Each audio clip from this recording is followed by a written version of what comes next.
The Iran-Israel war has reshaped the Middle East in ways few could have imagined. What began as a series of targeted strikes and proxy skirmishes escalated into a full-scale conflict that has left millions displaced, thousands dead, and the geopolitical landscape forever altered. But the question that now grips the world is, what happens after the war? What will the aftermath look like for Iran, Israel, and the broader region? And how will the global community respond to this new reality? This video explores the complex, multifaceted consequences of the Iran-Israel war and the uncertain future that lies ahead. To understand the post-war scenario, we must first examine the geopolitical realignments that have taken place. Iran, once a dominant regional power, with a sprawling network of proxies stretching from Lebanon's Hezbollah to Yemen's Houthis, now finds its influence severely diminished. The war's relentless airstrikes and covert operations have decimated key military infrastructure and leadership within the Islamic Revolutionary Guard Corps, crippling Tehran's ability to project power beyond its borders. Hezbollah's missile stockpiles have been reduced by an estimated 70%, and the Houthis are struggling to maintain control in Yemen. However, desperation often breeds unpredictability. Rogue militias, no longer firmly under Tehran's command, have launched sporadic attacks on US bases in Iraq and elsewhere, raising fears of a chaotic and uncontrolled escalation. Inside Iran, the situation is equally volatile. Economic sanctions, war casualties, and internal dissent have fueled widespread protests across major cities like Tehran, Mashhad, and Shiraz. Inflation has soared beyond 18%, and with over 500,000 war-related deaths, the regime's grip on power is weakening. Dissident factions within the Revolutionary Guard are reportedly mobilizing, signaling the possibility of internal upheaval or even revolution in the near future. Israel, on the other hand, has demonstrated formidable military prowess, particularly through its precision airstrikes that destroyed much of Iran's nuclear infrastructure, including the Natanz centrifuge facilities. Yet, the war has not been an outright victory. The Fordow nuclear facility, buried deep beneath mountains and fortified against aerial attack, remains operational. Israeli intelligence estimates that Iran could rebuild its stockpile of bomb-grade uranium within 8 months if left unchecked. This presents a daunting dilemma for Prime Minister Netanyahu and the Israeli Defense Forces, whether to risk a costly and complex ground invasion to finish the job, or to rely on continued sanctions, sabotage, and covert operations to delay Iran's nuclear ambitions. The war has taken a heavy toll on Israeli society as well. The Iron Dome missile defense system was overwhelmed multiple times, and civilian casualties have mounted, leaving deep psychological scars. The nation is exhausted, and the question of how long Israel can sustain such a conflict remains unanswered. In a surprising development, Saudi Arabia has moved closer to Israel, with Saudi fighter jets now patrolling Israeli airspace under a US-brokered security arrangement. This unprecedented alliance could redefine the balance of power in the region, potentially isolating Iran further. However, the Saudi leadership faces internal challenges, including backlash from conservative clerics and a population wary of open cooperation with Israel. Meanwhile, the United States finds itself at a crossroads. President Trump's decision to supply Israel with advanced bunker-buster bombs has strengthened his domestic political base, but strained relations with NATO allies and complicated America's role on the world stage. As China and Russia exploit the chaos to broker new oil deals and expand their influence in the Middle East, the US risks losing its historical energy leverage over Europe. The global oil market has reacted violently, with prices surging to over $200 per barrel, threatening a worldwide economic recession. Turkey and Pakistan emerge as wildcards in this new landscape. President Erdogan's government, while officially neutral, has reportedly been arming Azerbaijani forces to seize Iranian gas fields, risking a renewed conflict in the Caucasus region. Pakistan faces a dire dilemma, as millions of Afghan refugees already strain its resources. The influx of fleeing Iranian elites and potential Baloch separatist insurgencies along the Pakistan-Iran border threaten to destabilize Islamabad's fragile internal security, raising concerns about the safety and security of its nuclear arsenal.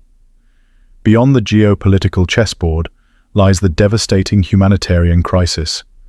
The war has claimed over 18,000 lives, with civilians accounting for nearly 40% of the casualties.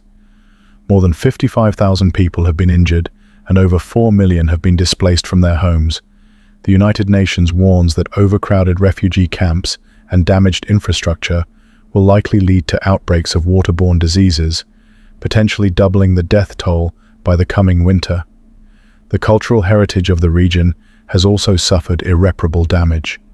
UNESCO has confirmed the destruction of 237 historic sites, including ancient mosques, synagogues, and archaeological treasures that represented centuries of Persian and Jewish history.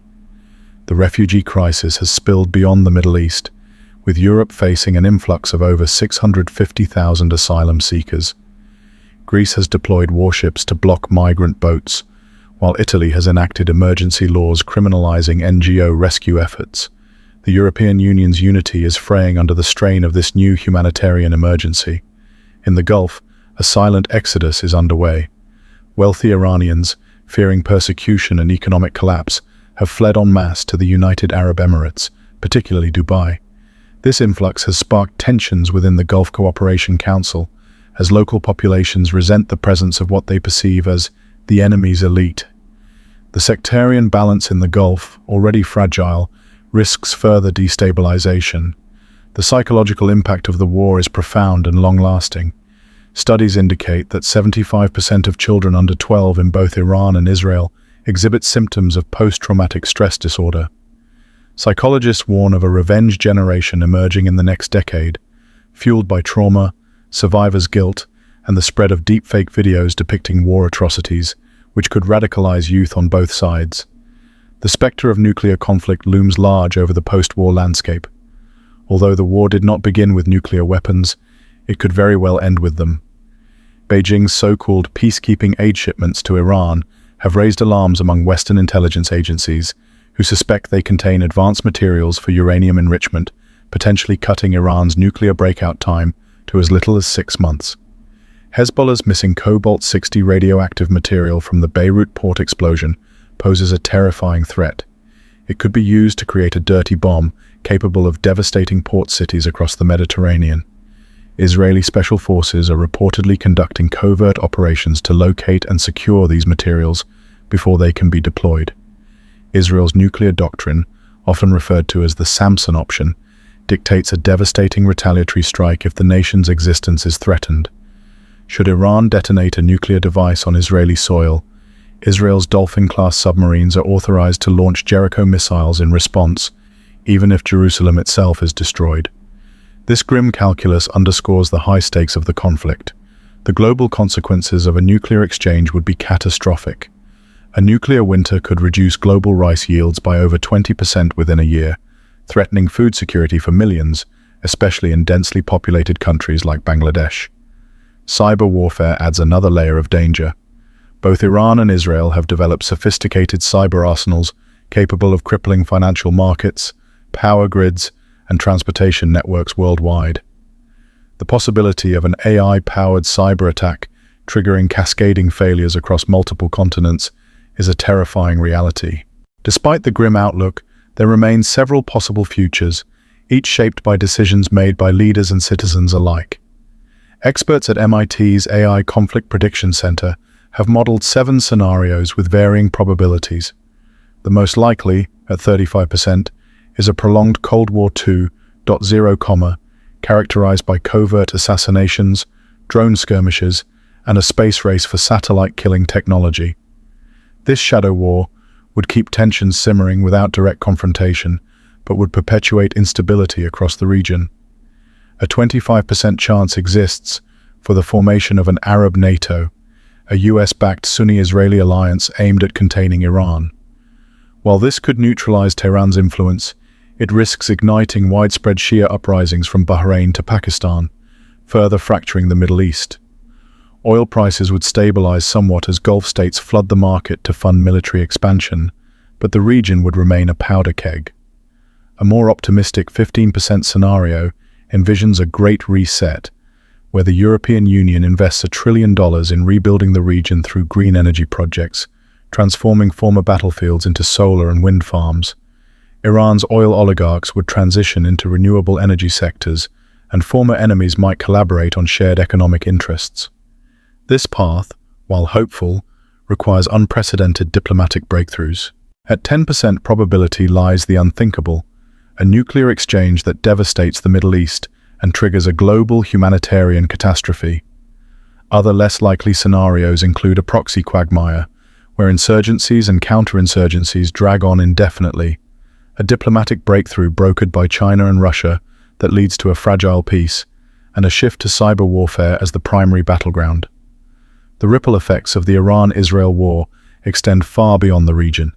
Energy markets remain volatile, with oil prices spiking and causing economic shocks worldwide. Europe faces energy shortages and rolling blackouts, while China and India scramble for alternative supplies. New alliances are forming, with Russia and China expanding their military and economic footholds in the Middle East as the United States' influence wanes. The risk of nuclear proliferation has increased, with Saudi Arabia and Turkey accelerating their own nuclear programs in response to Iran's ambitions. Human rights violations have surged, with both sides accused of war crimes, overwhelming international courts and humanitarian organizations. Amidst these sweeping geopolitical and economic shifts, the human stories remain at the heart of this conflict. An Iranian mother in a refugee camp recounts the loss of her husband, home, and city, expressing only a desire for her children's safety. An Israeli medic working tirelessly in a field hospital speaks of the relentless pain and exhaustion, but insists that hope must endure. A United Nations aid worker at a border crossing describes the overwhelming scale of the crisis and the urgent need for food, medicine, and shelter. The future after the Iran-Israel war is uncertain and fraught with peril.